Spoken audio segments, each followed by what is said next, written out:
Tracteurs bateaux pirates en tête de cortège, ils se sont élancés à travers champs au beau milieu du marais Poitevin. En plein cœur des Deux-Sèvres, plusieurs milliers de manifestants déployés pour dire non aux 93 projets de bassines de la région. Au milieu de la foule, la députée européenne Marie Toussaint. Pour l'élu, ces réserves d'eau sont un non-sens.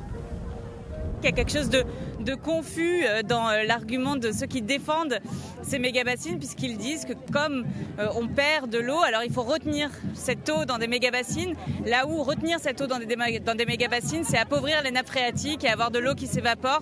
C'est insensé, et donc oui, il fallait être là aujourd'hui. Élu européen lui aussi, Benoît Biteau travaille sur le dossier depuis 23 ans.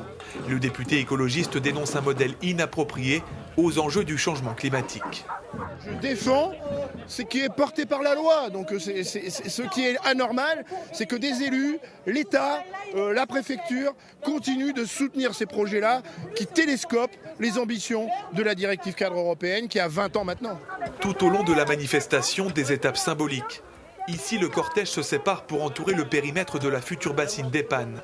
À l'aide de pioches et de pelles, certains manifestants tentent de déterrer les tuyaux qui alimenteraient la future bassine.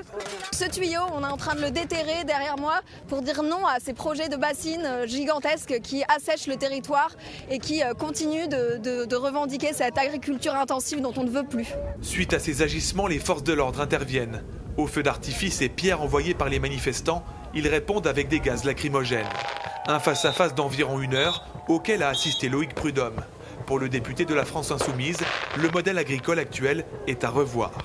Nous, on est là pour accompagner tous ces agriculteurs qu'on a collés, j'allais dire, dans cette impasse par des décisions politiques et publiques depuis des décennies, les sortir de cette impasse avec un soutien massif vers l'agroécologie, vers la replantation de haies, vers l'infiltration de l'eau pour préserver la ressource et puis pour préserver aussi et garantir qu'ils aient un revenu. En fin de parcours, le cortège a rejoint les agriculteurs venus en tracteur et resté bloqué à la limite de la zone de circulation autorisée par la préfecture.